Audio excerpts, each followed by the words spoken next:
There's a question I've never been able to answer easily. Where are you from? I know, it sounds simple, but for many of us, it isn't. Because when your family has crossed borders for 4 generations, the answer is no longer one place. It's a story. Mine begins with my great-grandfather. He left southern Italy before the First World War. His mother and daughter sent there my grandmother to England at the age of 11, just a child, to work. And my mother, she grew up between 2 languages, building a network of migrant women who educated, created community, and wove bonds with local families in the 60s and 70s, pushing back against racism. And I, years later, arrived in London, continuing that invisible search for security and belonging. When I speak about migrant women today, I mean those whose journeys have crossed more than borders. They cross those blurred lines between economic and political migration.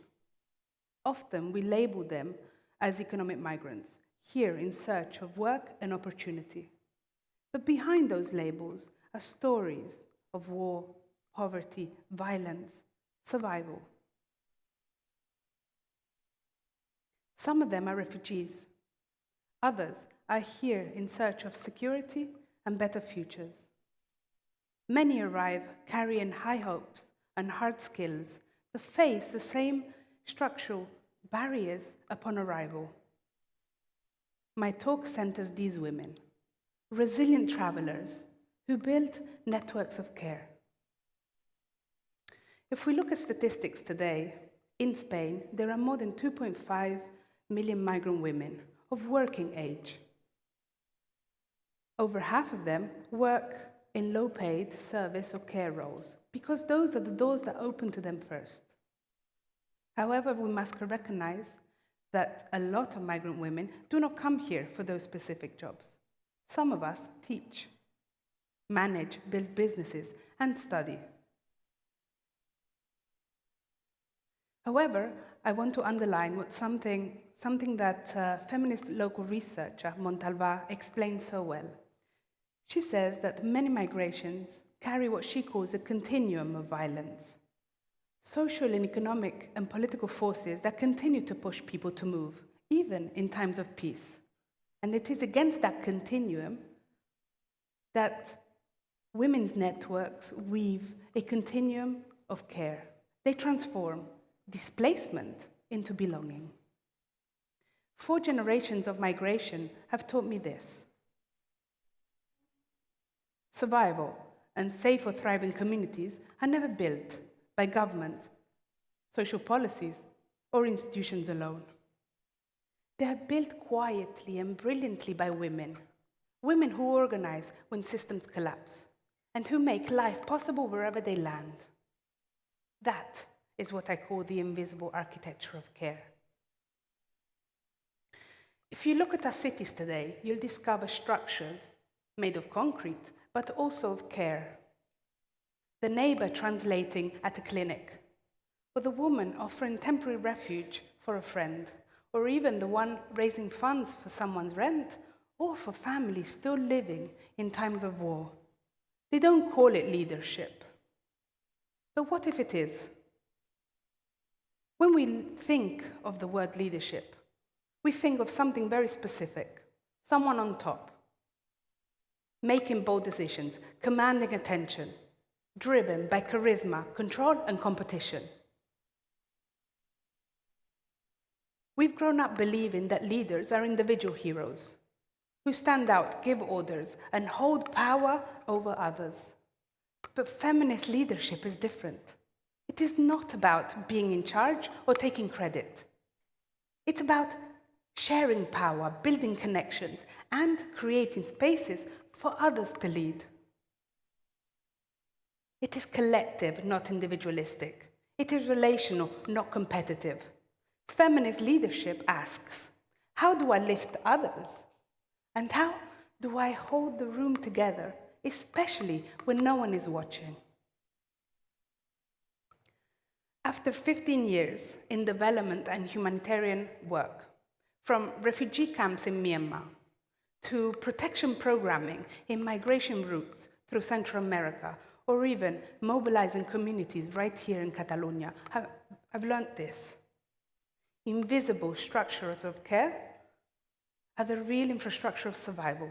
They respond first, and they recognize last.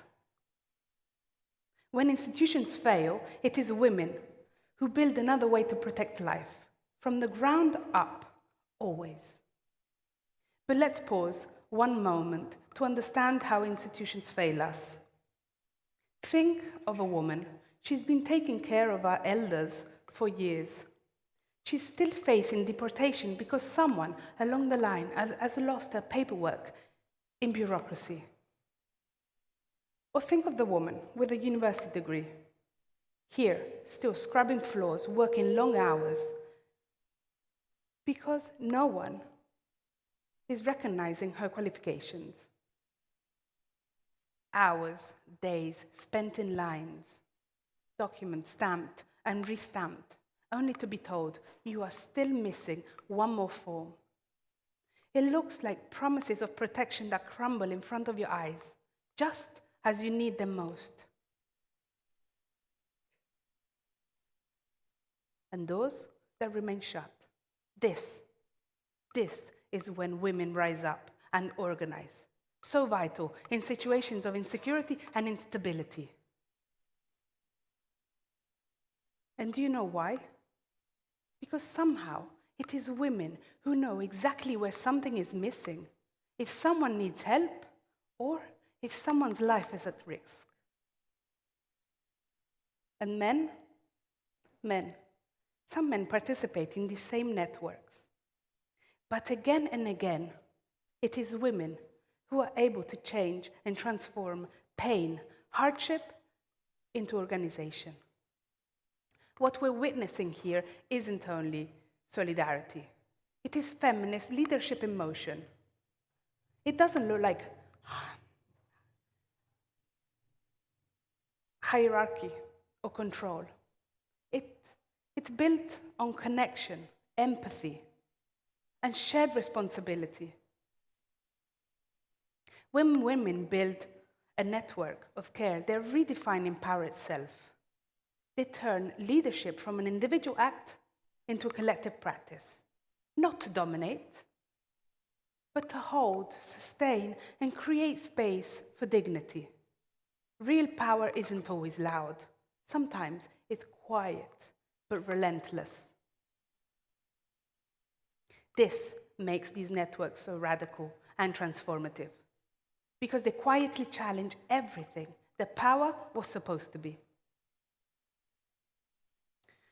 A remarkable example of the impact and change that networks led by migrant women is having is right here in our city. Let's travel to Tarragona, the Mediterranean town I now call home. More than 1 person in 3 that you meet in the street today were born outside of Spain, and 95% of them has arrived in the last 2 decades. Thousands of women from Morocco, Colombia, Nigeria, Syria, Palestine, Ukraine, Argentina, Italy, and beyond keep the city alive through their work, often unseen. They work on domestic service, hospitality, translation, some without contracts, others without institutional support. But behind those invisible jobs, they are building something far greater, movements of care, trust, and belonging. Back in 2022, when I was volunteering with Amnesty International, we helped co-fund La Taula Intercultural de Tarragona, a coordination space created by migrants for migrants, and an informal chat group called Nuevos Ciudadanos. Today, it groups together more than 50 associations and informal networks, most led by women. They didn't wait to be invited in, they created inclusion. They meet in cafes, organize festivals, speak with city officials, and create bridges where silence once stood. This is feminist leadership, not top-down, but side by side. Not about who speaks loudest, but about how many voices are heard. Allow me to make a distinction here and a clarification. When I speak about networks led by migrant women, I mean those who began informally, maybe WhatsApp, Signal, Telegram groups, or even shared rooms, where the only structure available was trust and mutual survival. Networks that celebrate diversity and create space for others to come forward.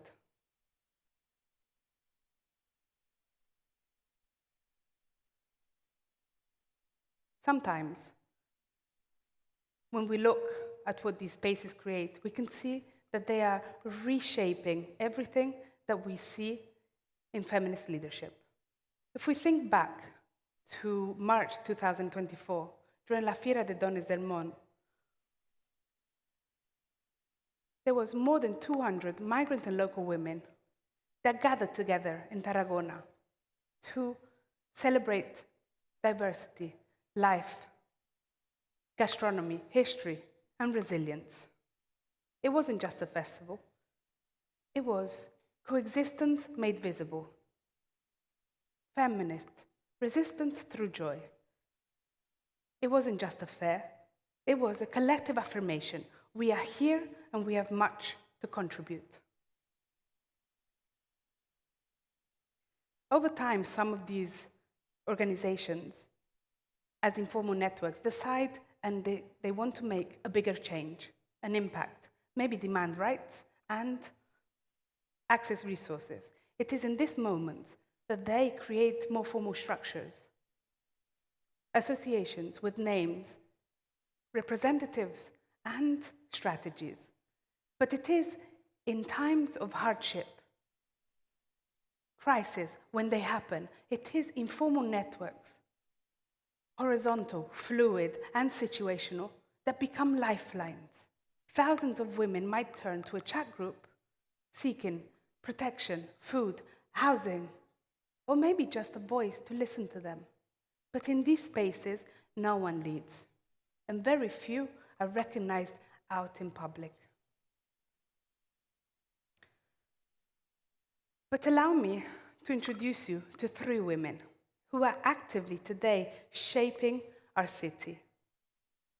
Up here on stage with me, there are Marta, Sita, and Marianne.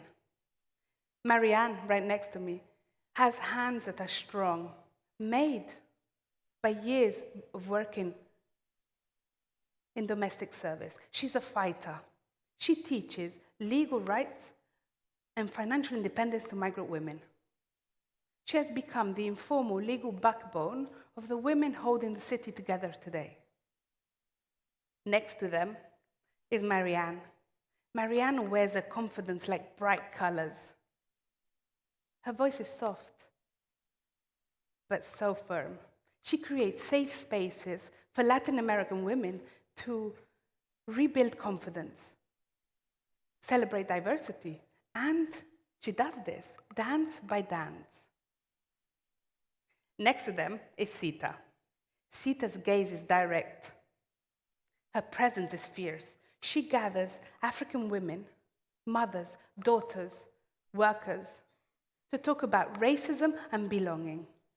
She says what the world is afraid to admit. We already belong. We just need to be seen.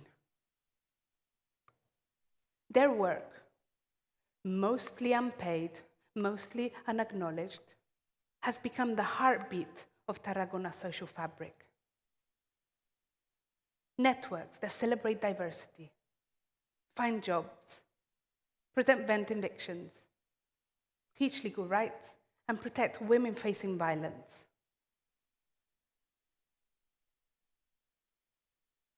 This is the invisible architecture of care. Not compassion, but strategy. Not charity, but leadership. Not policy, but politics in its true human form.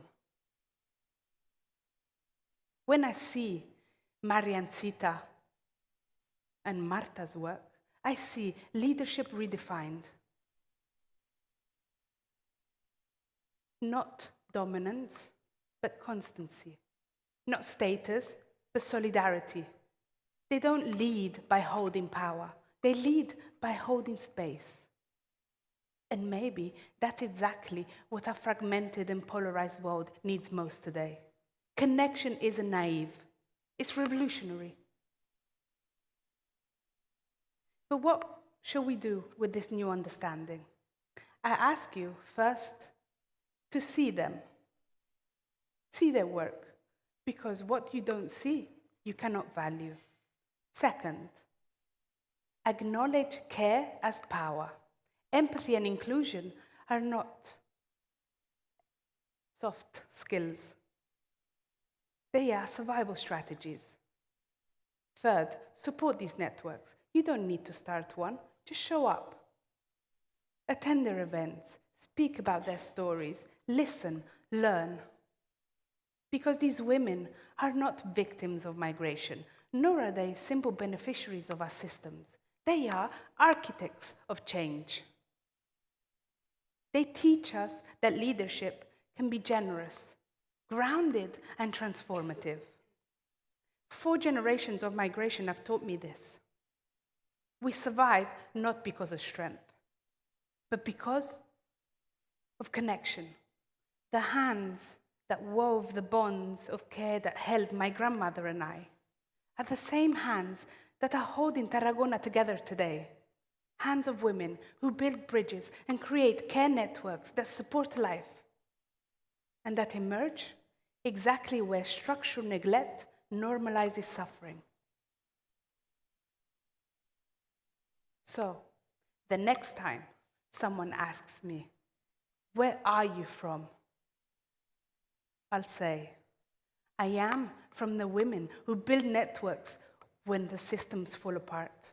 I am from the invisible architecture of care, because that truly is where belonging begins." Thank you.